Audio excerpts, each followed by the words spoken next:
নির্যাতন হচ্ছে ভারতে, কথা বলে না কেন? ওখানে সংখ্যা লঘু হিসাবে মুসলমান যেমন আছে, খ্রিস্টানও সেরকম আছে। কিছুদিন আগে আপনারা দেখেছেন ওখানে খ্রিস্টান দুইটা মেয়েকে তারা উলঙ্গ করে রাস্তায় হাঁটিয়েছে। আজকেও সকালে মুসলমানদের কলিজা, আল্লাহর ঘর, মসজিদ তারা ভেঙে দিচ্ছে। আমরা বিশ্বের 250 কোটি খ্রিস্টান, 200 কোটির উপরে মুসলমান। আমরা আহ্বান জানাচ্ছি শুধু ইহুদি আর মুশরিক বাদ দিয়ে তামাম পৃথিবীর মানবতা এক হয়ে যাওয়া দরকার।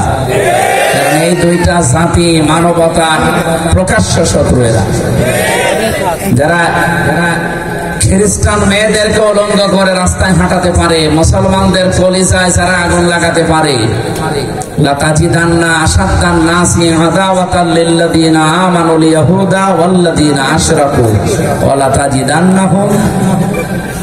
এর পরের শব্দে আল্লাহ যাদের নাম দিয়েছেন তারা হচ্ছে খ্রিস্টান। আল্লাহ বলেন, হে নবী, পৃথিবীতে মুসলমানদের জঘন্যতম শত্রু হিসাবে আপনি দুইটা জাতি দেখতে পাবেন, একটা হচ্ছে ইহুদি আর একটা মুশরিক। তুলনামূলক ভাবে তাদেরকে সাহায্যকারী আপনি খ্রিস্টানদের পাবেন। সেই হিসাবে আমরা এই দুইটা জাতি বাদ দিয়ে তামাম পৃথিবীর যত জাতির মানুষ আছে আমরা আহ্বান জানাবো, আসেন ঐক্যবদ্ধ হই। এই উগ্রপন্থী হিন্দু যারা দুনিয়ার মানবতার শত্রু, সব হিন্দু না, উগ্র যারা পৃথিবীর যে ধর্মেই হোক, উগ্র যারা তাদেরকে কেউ পছন্দ করে না। কথা বলেন না কেন?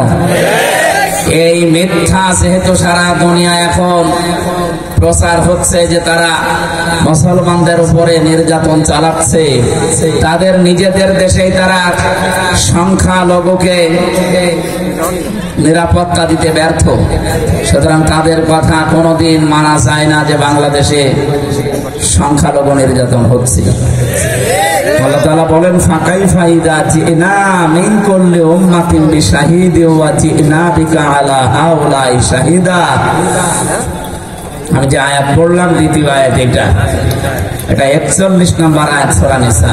আল্লাহ বলেন, কেমন হবে যখন প্রত্যেকটি জাতির ভেতর থেকে আমি একজন করে সাক্ষী আনয়ন করব।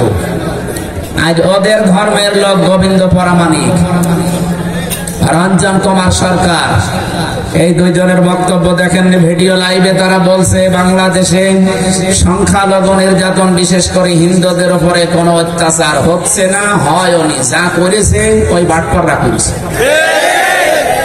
কারণ ওরাও যেহেতু আপনাদের দলেরই লোক ছিল।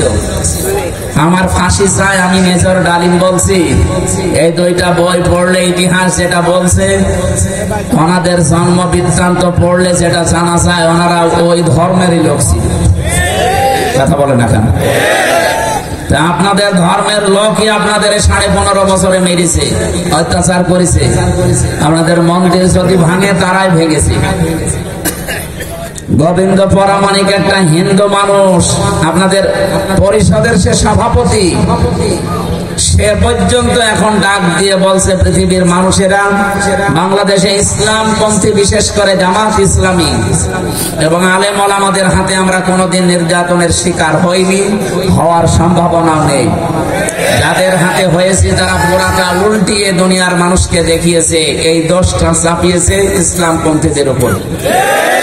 সুতরাং এই দেশের সম্প্রীতি, সৌহার্দ্য যে পরিবেশ, টিকিয়ে রাখার জন্য আমরা যেহেতু কাজ করছি, আগস্টের 5 তারিখের পর থেকে আপনি দৃষ্টান্ত হয়ে আছেন।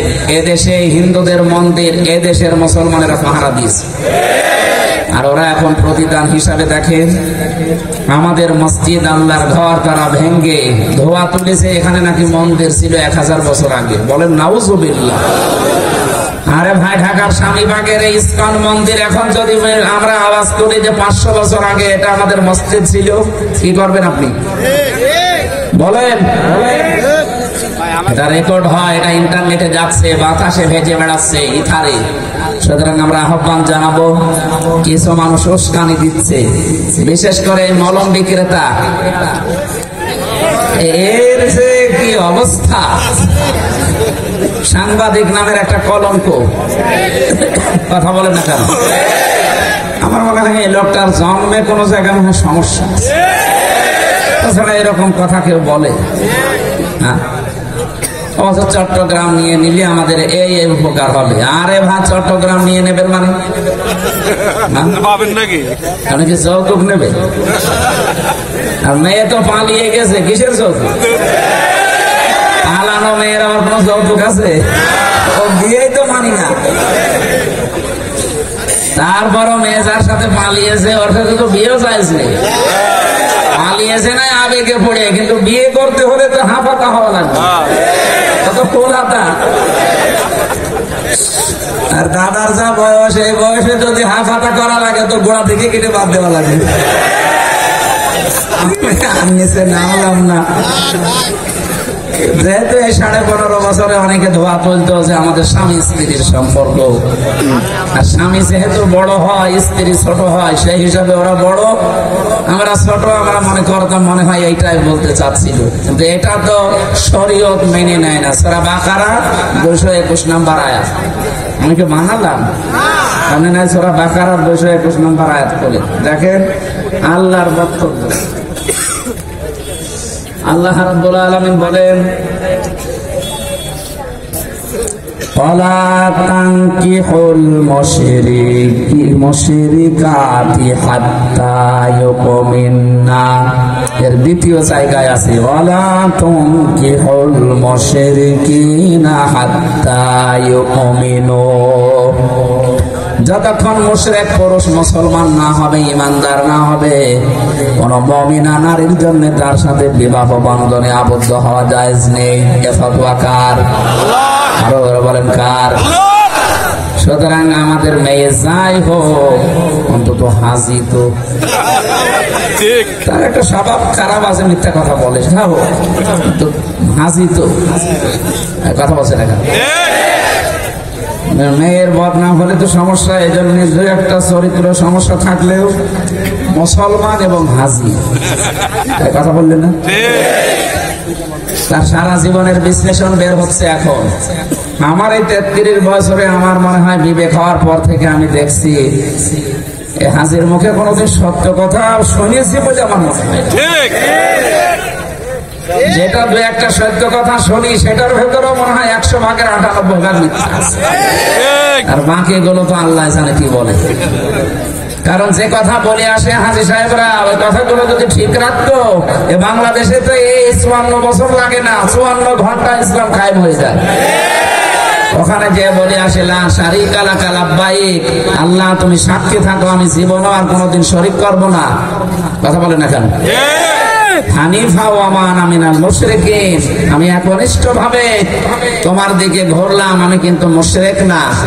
অথচ বাংলাদেশে আসার পরে আপনি শিরিকের কারখানা শুরু করেন, মোড়ে মোড়ে মূর্তি তৈরি করে শিরিকের বাজার বসান। যত টাকা খরচ করেছিলেন শিরিক করার জন্য, সব টাকা চলে গেছে। কথা বলে না কেন?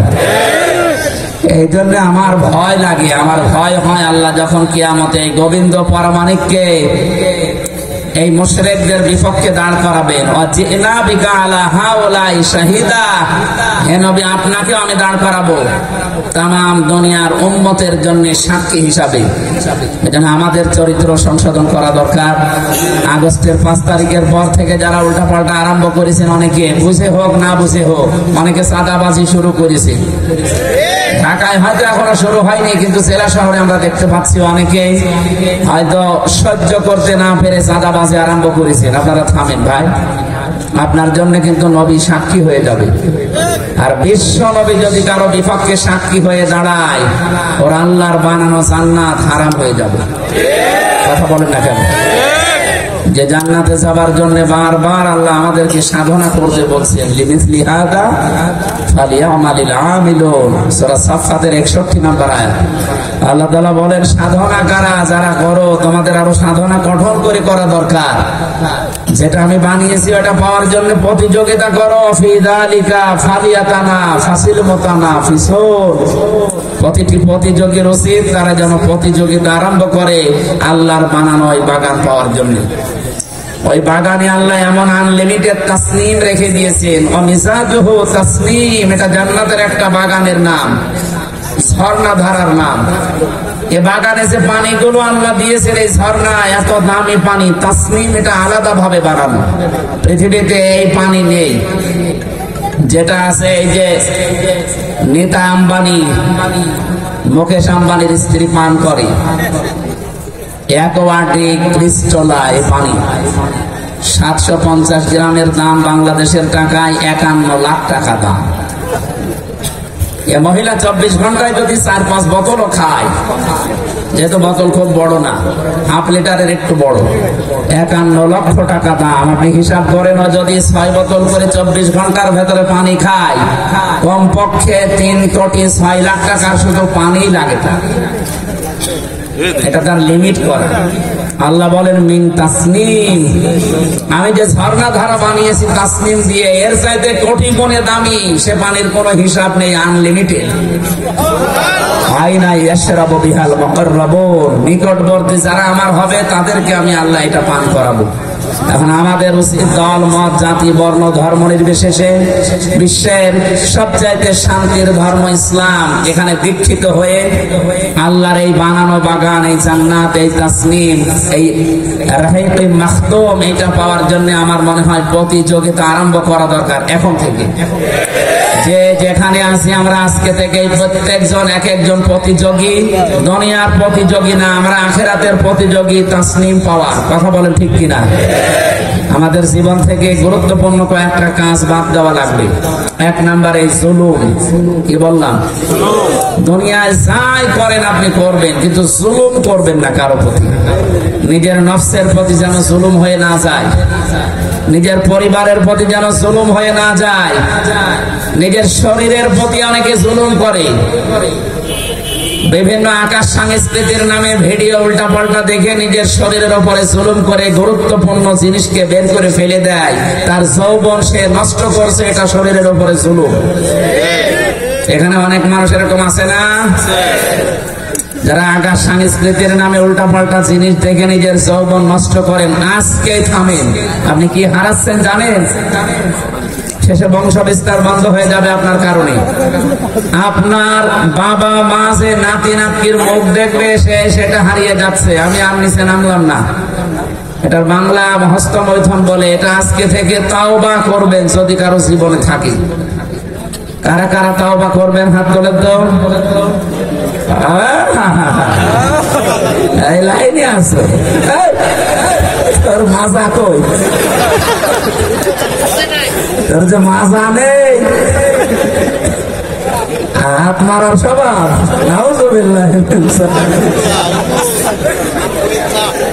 চেহারা দেখে ভালো মনে হচ্ছে, এবার এই কাজ করে। আশা করছে এটা করবে না। আপনি কিন্তু বাপ ডাক শোনা থেকে চিরবঞ্চিত হয়ে যাবে, বুঝতেছেন? মাথা নাড়ালে হবে, কাজ করা লাগবে। হ্যাঁ, মোবাইল থেকে ডিলিট করে দেন, যা আছে সব ডিলিট করে মারি যাবে। এমন কোন দৃশ্য মোবাইলে রাখা যাবে না যে এখনই যদি মারা যান, এই মোবাইলটা আপনার মেয়ে, আপনার বউ, আপনার মা, আপনার বাবা ব্যবহার করবে। কথা বলেন এটা? এখন মরে গেলে ওটা ব্যবহার করবে না ওরা।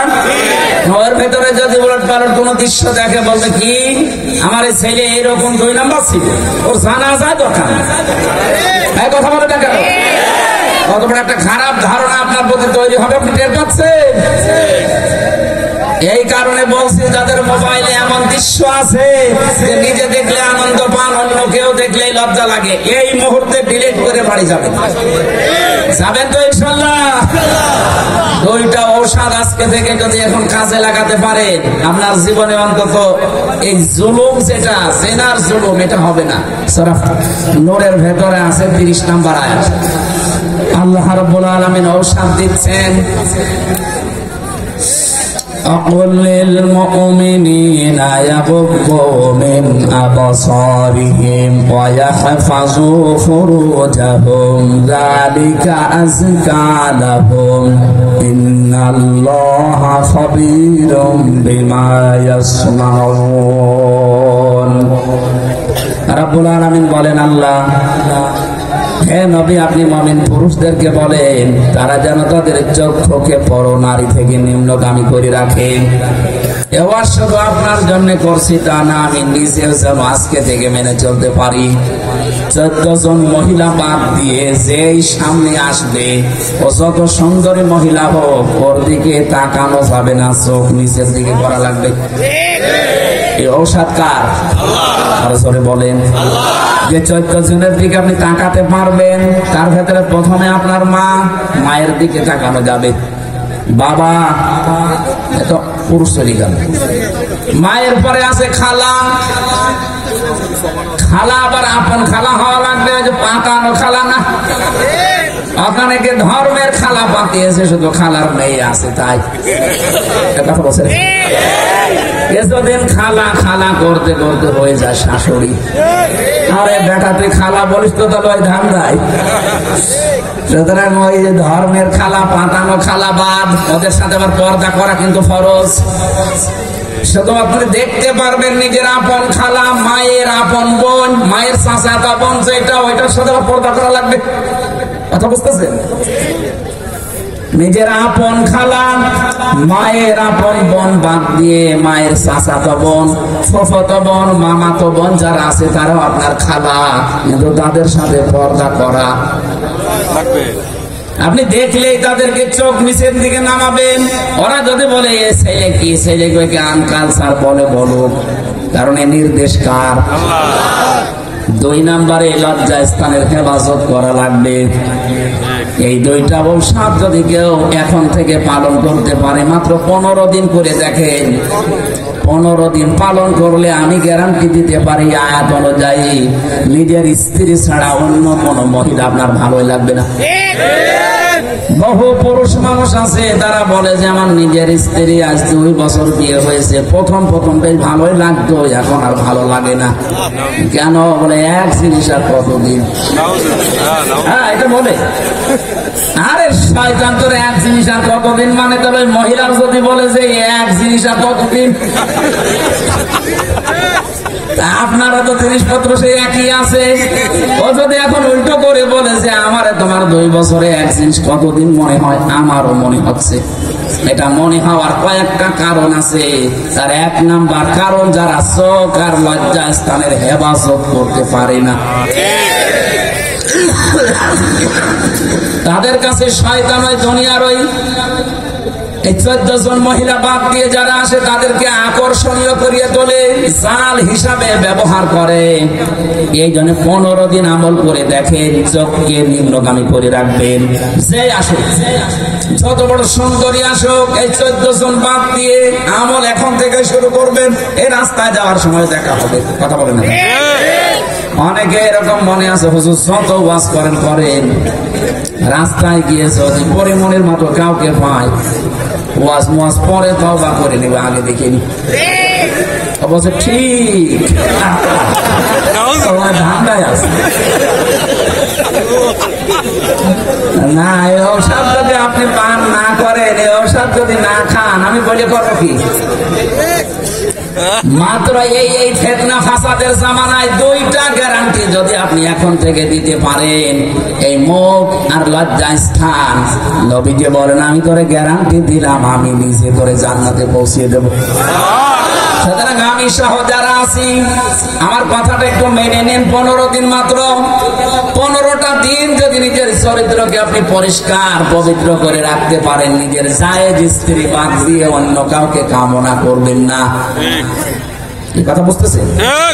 ইল্লা আলা আজওয়াজিহিম আও মা মালাকাত আইমানুহুম ফাইন্নাহুম গায়রু মালুমিন। নিজের জায়েজ স্ত্রী বাদ দিয়ে অন্য কারো দিকে ব্যবহারের দৃষ্টি নিয়ে তাকানো নাই, তাকানোই, শেষে হর্ষায় আছে, তাকানো না, শুধু তাকানোই জায়েজ নেই। সুতরাং এরকম কোন কাজ কারবার দুনিয়াতে যারা আমরা করছি, এখন যদি থেমে যেতে পারি, 15 দিনের আমল দিলাম, দেখবেন আপনি সত্যি আয়াত অনুযায়ী একটা অনির্বচন সুখ পাবেন। শব্দটা কি বললো? একটা অনির্বচন সুখ আপনি পাবেন।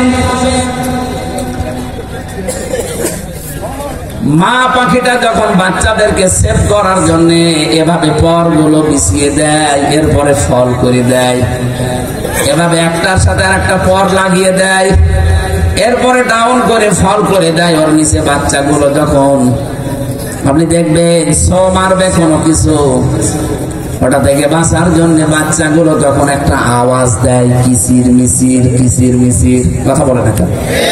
এইটাকেই বাংলায় বলা হয় অনির্বচন সুখ। রব্বুল আলামিন বলতে চেয়েছেন, সত্যি যদি নিজের চরিত্রকে সংশোধন করে পবিত্র করে রাখতে পারো, এটা যেহেতু শরীরের উপর একটা জুলুম হয়ে যায় সামনে, আমরা নিজেরা যারা এসেছি প্রত্যেকে এই জুলুম থেকে আমরা যেন বেঁচে থাকতে পারি আল্লাহর এই ঔষধ পান করার মাধ্যমে। তখন আপনার নিজের জায়েজ স্ত্রীর প্রতি আকর্ষণ বাড়িয়ে দেবে কে? আরো জোরে বলেন। একজন সাহাবী এসে বললেন, হে নবী, স্ত্রী ব্যবহার করার পরে যে গোসল করা হয়, প্রতি ফোঁটা ফোঁটা পানি যখন মাথার উপর থেকে পড়ে, আপনি বললেন প্রত্যেক ফোঁটা একটা করে নেকি হয়। বিশ্বনবী বললেন, হ্যাঁ এটা হয়। সাহাবী বলেন, হুজুর এই কাজেও নেকি পাওয়া যায়? বিশ্বনবী বলেন, এটা যদি তুমি অন্যের স্ত্রীর সাথে করতে কি হইতো? বলে গুনাহ হতো। নবীজি বলেন, এটা যদি অন্য জায়গায় করলে গুনাহ হয়, নিজের জায়েজ জায়গায় করলে সওয়াব হবে না কেন? জোরে বলেন সুবহানাল্লাহ। আমি তো ঔষধগুলো বলছিলাম, এক নম্বরে আমরা যেন জুলুম না করি। ইন্নাল্লাহা লা ইয়াযলিমু মিসকালা যাররা, আল্লাহ বলেন আমি যাররা পরিমাণও জুলুম করি না। ওয়া ইন তাকু হাসানাতান ইউদাইফহা ওয়া ইউতি মিন লাদুনহু আজরান আযীমা। কারণ মানুষ নিজের জীবন থেকে জুলুম নামক শব্দ যদি পরিহার করতে পারে, ওই মানুষের যা নেকির কাজ হবে প্রতিটি নেকির কাজ আমি আল্লাহ ডবল করে দেব। জুলুম বাদ দিয়ে যদি সুবহানাল্লাহ একবার পড়েন, দুইবার সুবহানাল্লাহ পড়ার সওয়াব পাবেন। সুবহানাল্লাহ বলতে পারেন না? ব্যক্তিগত জীবন থেকে আন্তর্জাতিক জীবন, যে জায়গায় আমরা আছি, কোন জায়গায় যেন আমার দ্বারা জুলুম হয়ে না যায়। আমি এই ফ্যাক্টরির মালিক, আমার আন্ডারে ৮-১০ হাজার মানুষ কাজ করে। কিয়ামতের দিন কিন্তু আমি তাদের অভিভাবক হিসাবে কাঠ গড়ায় দাঁড়ানো লাগবে। এজন্য আমার দ্বারা যেন জুলুম না হয়। আমি প্রতিষ্ঠানের মালিক, আমার দ্বারা যেন জুলুম হয়ে না যায়। প্রত্যেকটি জায়গায় মানুষ কিন্তু দায়িত্বশীল। কুল্লুকুম রাঈন ওয়া কুল্লুকুম মাসউলুন আন রাইয়াতিহি। নবীজি বলেন প্রতিটি মানুষ দায়িত্বশীল। কিয়ামতের দিন তার স্ব দায়িত্ব সম্পর্কে তাকে জিজ্ঞাসা করা হবে। এজন্য জুলুম এটা এমন একটা মারাত্মক অপরাধ, আল্লাহ সবচাইতে বেশি ঘৃণা করেন এই কাজটা। জুলুম ত্যাগ করে মানুষ জীবন যখন চালাতে থাকবে, ওয়ায়ুতি মিন লাদুনহু আজরান আযীমা, আল্লাহ বলেন আমার নিজের পক্ষ থেকে মিন লাদুনহু, আমার পক্ষ থেকে তাকে আজরান আযীমা, বিশাল পুরস্কার আমি আল্লাহ দান করব। বলেন আমিন। আল্লাহর ওই পুরস্কারের নামটাই তার বাগান জান্নাত। এতক্ষণ যেটা পাওয়ার জন্য আমি লোভনীয় বস্তু হিসাবে বারবার আশা জাগাচ্ছিলাম, যেটা পাওয়ার জন্য আপনাকে চেষ্টা করা লাগবে জান প্রাণ দিয়ে। যে যেখানে আসি ওই জায়গা থেকে আমাদের আজকে থেকে চেষ্টাই থাকবে জীবনের আসল সাধনা। আমি যাই করি আমার ওই বাগানে পৌঁছানো লাগবে। কথা বলেন ঠিক কিনা? আজকের এখানে এসেছি ওই বাগান পাওয়ার, রাস্তা পাওয়ার জন্য। আমরা হয়তো রাস্তা অনেকেই ভুলে গেছি বাগানে যাওয়ার। কিয়ামতের দিন ঘোর অন্ধকার হয়ে দেখা দেবে। 15.5 বছরের জুলুম এই জালেমদের কাছে যেমন ঘোর অন্ধকার হয়ে আজ দেখা দিয়েছে। আমি যে কাশিমপুর কারাগারের পেছনে ছিলাম, এখন ওখানে পলক মিয়া আছে, জনাদ আহমেদ পলক, আল্লাহর ওলি মনে হয় শুনতে পাচ্ছে ওখানে আজকে। এদের এই জুলুম গুলো কত অন্ধকার হয়ে তাদের কাছে আজ দেখা দিয়েছে। আপনি তাকান তাদের দিকে, কি আরাম আয়েশের জীবন ছিল।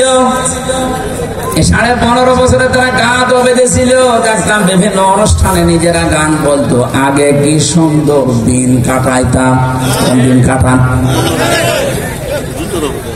আপনি ইন্টারনেট বন্ধ করে অন্ধকার করে দিলেন দেশটাকে, এটা একটা জুলুম। জুলুম মানে অন্ধকার। জুলুম মানে কি? বলেন বলেন। সুতরাং ইন্টারনেট উপরে যারা জুলুম করলেন এর কারণে হাজারো মানুষ বিপদে পড়লো। এত মানুষ মারা যেত না, এই শয়তানদের পরিকল্পনা এত মানুষ মরেছে। এই জন্য আমার মনে হয় গণহত্যার দায়ে যাদেরকে আসামি করা হয়েছে প্রত্যেকের শাস্তি ত্বরান্বিত করা দরকার, নয়তো আগামীতে যারা আবার আসবে ওরা এদের চাইতেও বড় হারামি হবে। এই জন্য যারা এখন দায়িত্বে আছে তাদের উচিত বিচারের জন্য যাদেরকে মামলা দেওয়া হয়েছে ইমিডিয়েটলি আন্তর্জাতিক অপরাধ ট্রাইব্যুনাল যেহেতু সাজানো আছে খুব তাড়াতাড়ি গণহত্যার সাথে যারা জড়িত শাস্তি দিয়ে দেন। কথা বলছেন এখন অপরাধের শাস্তি না হলে পৃথিবীর অপরাধ কমানো সম্ভব না। আল্লাহ সব করে এই কারণেই দিয়েছেন وَنُنَزِّلُ مِنَ الْقُرْآنِ مَا هُوَ شِفَاءٌ وَرَحْمَةٌ لِّلْمُؤْمِنِينَ। এ কোরআন নাযিল করার ধারাবাহিকতায় এমন এমন বিধান আমি দিয়েছি যত ঔষধের ভেতরে আছে সব মুমিনদের জন্য উপকারী। ওয়ালা ইয়াজিদুজ জালিমিনা ইল্লা খাসারা। কিন্তু যুগে যুগে যারা জালেম তাদের জন্য কোরআনে কোনো ঔষধ নেই, দিন যত যাবে তাদের শুধু ক্ষতি বৃদ্ধি হতে থাকবে। আমরা এই জন্য কি আমরা কি জালেম?